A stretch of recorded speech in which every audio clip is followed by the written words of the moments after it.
So this is, I'm doing everything by myself entirely. That's kind of what Charlie Chaplin did. He didn't trust anyone.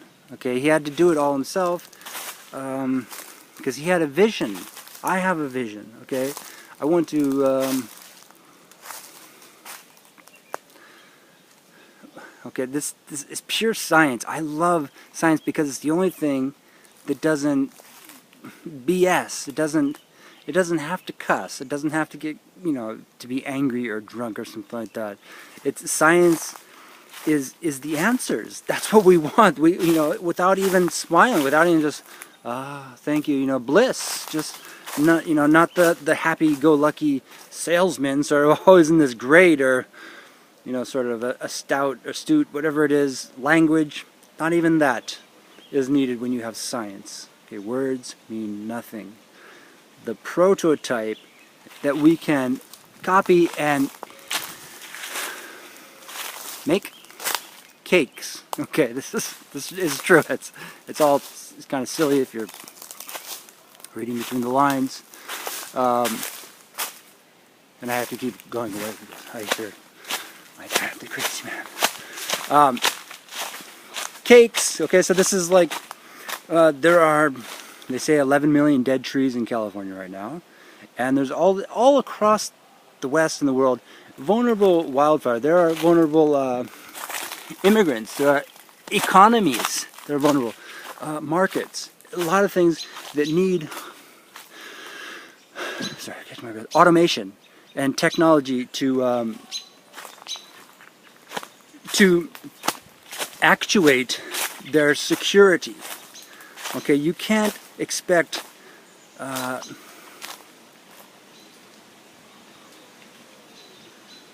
wind in the willows here. Wind in the eucalyptus, actually.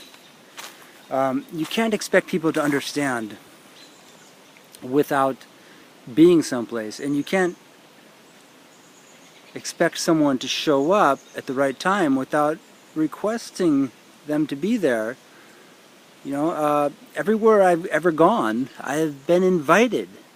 I went to Hawaii when I was like 12, and it was the neighbor said, "Come on, my dad lives there." My brother went the year before with the other brother, brother neighbors. I went to Wisconsin after the movie E.T. came out. Everyone said, "E.T. phone home." They all laughed at me and said, "That's Brennan." That's him. And so I went there because I had family there. I looked at the box of cereal and it had an airplane. It said, "Go to the Midwest, go to the grain fields. Out there, everything's hunky-dory," right? So I went, and it wasn't, okay, because all there was my cousins, and there was nothing there. I'm highly intelligent. I'm looking for an intellectual situation where we can prototype. Sorry, I'm kind of excited here. I'm running around. Prototype equipment that will help us manage the world. And again, it will be sexy, okay? Because again, I want equipment that girls can blissfully, playfully operate and not worry about, and be in control of. This is crucial. This is Mother Nature in technology. Okay, now we know that most, Marie Curie discovered uranium. I don't know. And that's good, to have high intelligence. But Mother Nature also has to be careful, right? Because that uranium killed, poisoned people. It made them very sick. And, the internet. Charlie Chaplin was invited to California. Some guy in Hollywood, some company, Keystone Cops. They said, "Come on out, and we'll make you a star. We'll train you and do all this stuff." And he went there, and then the war happened, like months later, like the Great War, and it just escalated. And then World War II happened. We're all, the Wizard of Oz. They couldn't put black people in any of these movies, so they had to have wars instead. This is, if today we know, put a black people, ignore the California guys. OJ, immigrant. I want to stand up for the reality of, and this sounds like a joke, but this is reality, okay? It's what I call monophobia, monosexual phobia. People in Hollywood, especially, if you are a historical American, that is your parents and your grandparents were all born in America,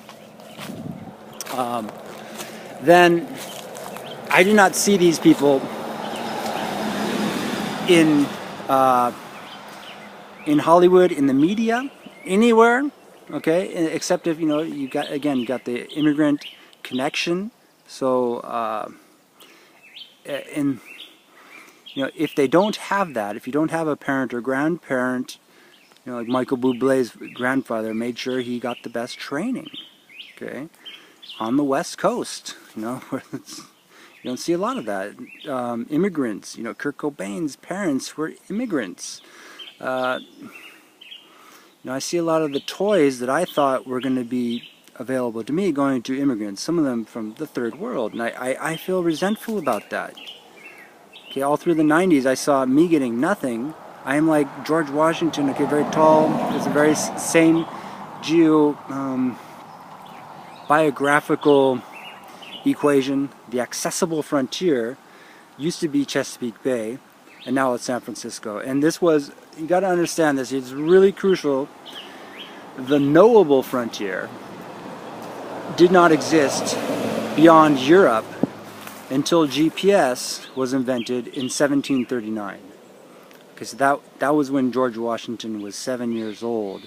And so he grew up on the knowable frontier for the first time ever. It was a one-time discovery, and it moved quickly out to the frontier of California and the left coast, Silicon Valley, where, they say, you might notice that nobody is from, at least Hollywood agrees,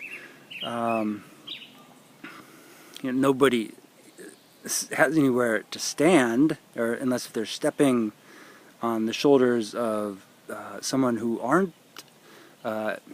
either their family or historical Americans. This is a very complex equation. I don't know, I hope you're bearing through. I don't know if this is going to even load onto YouTube. And I have great difficulty editing, let alone holding this large chunk. Heavy thing.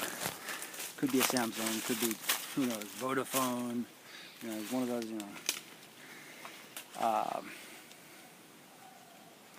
So I have vision. I have to put on headphones because I cannot handle. I wish I had a studio. I wish, the movie E.T., all my classmates decided I was the exact same thing. And I grinned and bared it. But I needed a spaceship, and that's like a motor home. Oh, it's actually on here. And